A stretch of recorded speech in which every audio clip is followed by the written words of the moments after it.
একটু জোরে বলেন ভাই, কথা শুনতেছি না। মানে এখন কি শোনা যায় স্যার?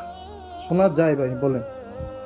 আপনি যে বিকাশ অ্যাকাউন্টটা চালাচ্ছেন লাস্টের 23 নাম্বারটা, ঠিক আছে?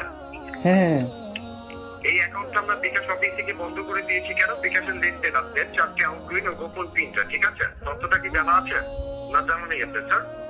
না, জানা নাই ভাই। ভাই আমার তো এখানে 22,000 টাকা আছে ভাই, তাহলে এটার কি হবে এখন? স্যার আমি বলি আপনাকে, বিকাশ অ্যাকাউন্টটা যদি আপনি বৈধ মালিক হন, বৈধ এখানে টাকা লেনদেন করে থাকেন, তাই না? হ্যাঁ একটা আইডি থেকে একটা অ্যাকাউন্ট করে থাকেন, ঠিক আছে? হ্যাঁ হ্যাঁ। বিকাশ অফিসের নিয়মে আপনি যদি বাইরে যদি কোনো অতিরিক্ত অ্যাকাউন্ট না করে থাকেন, অবশ্যই আপনি বৈধ মালিকানার সঠিক তথ্য দিতে পারবেন, তাই না? হ্যাঁ, ব্যক্তিগত অ্যাকাউন্টটা আচ্ছা তথ্য আচ্ছা সঠিক হলে বিকাশ মেসেজ করে ঢাকা হেড অফিস থেকে অ্যাকাউন্ট অ্যাক্টিভ করে দেবো, লেনদেন করতে পারবেন, ঠিক আছে? বিকাশ আচ্ছা। কি চালু রাখবেন স্যার? সঠিক মালিকানার তথ্য দিয়ে না বন্ধ আছে বন্ধ রেখে দেবো স্যার? ভাই বন্ধ রাখলেও তো আমার অনেক বড় প্রবলেম হয়ে যাবে। আমার 22,000 টাকা ভাই, বাড়ি ভাড়ার টাকা আপনি কি এগুলো বিকাশ আমার। অ্যাকাউন্টের সঠিক তথ্য দিয়ে চালু রাখবেন না বন্ধ আছে বন্ধ রাখতে চাচ্ছেন? ভাই এই টাকা কি ছিল, আমার কি হবে? আমার তো ঘর ভাড়া দেওয়া লাগবে, আমার এই মাসে পুরো বিকাশ হাত যখন খরচ। করেছেন আইডি কার্ডে কি নামটা ছিল নামটা বলবেন, কি নামে করছেন অ্যাকাউন্টটা? নামটা বলতে হবে আপনাকে ভাই? আচ্ছা, সেটা আপনার ব্যক্তিগত ব্যাপার। আপনি কি সঠিক মালিকানা তথ্য দিয়ে বিকাশ চালু রাখবেন না বন্ধ আছে বন্ধ রাখবেন সেটা বলবেন। ভাই আমার তো আপনার হেল্পের প্রয়োজন ভাই। হ্যাঁ, কিন্তু এখন তো আমি আপনার নামটা বলি। লক্ষ কোটি টাকা থাকলেও আপনি বিকাশ থেকে তুলতে পারবেন, আপনি মালিক যদি সঠিক থাকেন, ধরা ক্লিয়ার? ভাই আপনি তো আমাকে ফোন দিচ্ছেন, তো মালিক তো আমি হব ভাই, তাই না? আমার মালিক তো অন্য কেউ হবে না। আপনি বিকাশ অ্যাকাউন্ট যখন করছেন ভোটার আইডি কার্ডে কি নাম ছিল নামটা বলেন। ভোটার আইডি কার্ডের নাম্বার কি আপনার কাছে ভাই নাই? না আমার কি নামে আইডি?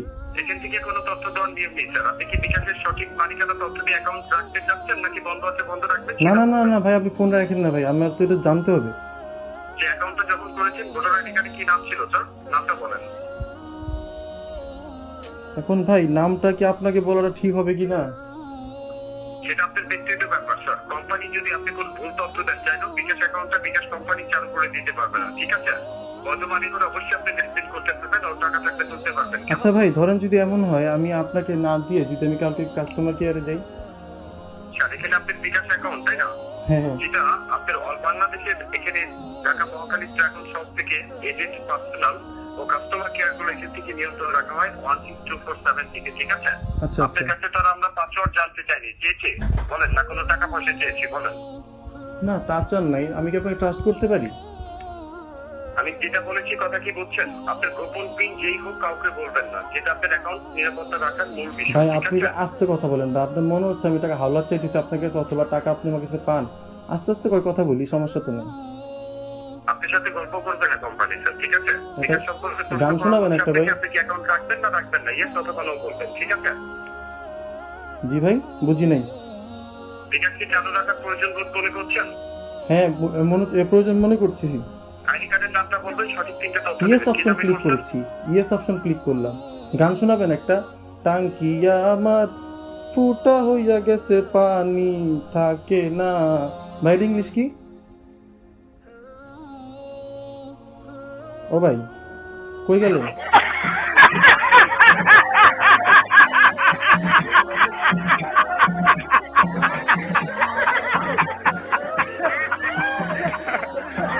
আপনাদের একটাই পরামর্শ দিব, এই ধরনের কল যদি আপনার কাছে আসে, আপনার কাছে যদি সামান্য পরিমাণও সন্দেহ লাগে, সেক্ষেত্রে আপনি সরাসরি ফোনটা কেটে দিয়ে বিকাশের কাছে ফোন দিয়ে অফিসিয়াল যে বিকাশের হটলাইন নাম্বার আছে ওই জায়গায় ফোন দিয়ে আপনি একটা রিপোর্ট করে দিবেন। আর সবসময় একটা জিনিস লক্ষ্য রাখবেন, বিকাশ থেকে যদি আপনাকে কখনো ফোন দেওয়া হয় সেক্ষেত্রেও আপনার কাছে কোনো কিছু চাইবে না, কোনো SMS অথবা পাসওয়ার্ড অথবা কোনো তথ্য আপনার কাছে তারা চাইবে না। সো এই জিনিসটা সবসময় মাথায় রাখবেন। যদি বিকাশ থেকে ফোন দেওয়ার পরে আপনার কাছে কোনো তথ্য চায় সেক্ষেত্রে আপনি ফোনটা সরাসরি কেটে দিবেন, কেটে দেওয়ার পরে নাম্বারটা নোট করে রাখবেন, রাখার পরে বিকাশের যে অরিজিনাল হটলাইন নাম্বার আছে ওই জায়গায় ফোন দিয়ে আপনি আপনার কমপ্লেন করে দিবেন। সো এক্ষেত্রে আপনার অনেকটা ভালো হবে আমি মনে করি। আর এই ধরনের প্রতারকের কাজ তো প্রতারণা করা, আমাদের সবসময় চেষ্টা করতে হবে এই ধরনের প্রতারক থেকে যাতে আমরা নিজেকে সেভ রাখতে পারি। সেভ রাখার জন্য আপনি যে কাজটা করতে পারেন, এই ভিডিওটি আপনার বন্ধুদের মাঝে শেয়ার করতে পারেন। যারা বিকাশ অ্যাকাউন্ট ব্যবহার করে তাদের কাছে এই ভিডিওটি শেয়ার করবেন, এই ভিডিওটি দেখে তারা বুঝতে পারবে আসলে কিভাবে বিকাশের প্রতারণা হয়, পাশাপাশি কিভাবে বিকাশের প্রতারণার হাত থেকে বাঁচতে পারে। আমি মনে করি এই ভিডিওটি আপনি আপনার বন্ধু বান্ধব পরিবার সবার মাঝে শেয়ার করা প্রয়োজন, কারণ বর্তমানে আমরা কম বেশ সবাই বিকাশ অ্যাকাউন্ট ব্যবহার করি। আশা করি ভিডিওটি আপনাদের মাঝে ভালো লেগেছে। যদি ভিডিওটি ভালো লেগে থাকে ভিডিওটিকে একটা লাইক করবেন, কমেন্টের মাধ্যমে আপনার মূল্যবান মতামত জানাবেন। এই পর্যন্ত আপনার মূল্যবান সময় নষ্ট করে আমাদের এই ভিডিওটি দেখার জন্য আপনাকে অসংখ্য ধন্যবাদ। শান্তি ধর্ম ইসলাম ইউটিউব চ্যানেলে অসংখ্য ইসলামিক ভিডিও আছে, আপনি চাইলে দেখতে পারেন।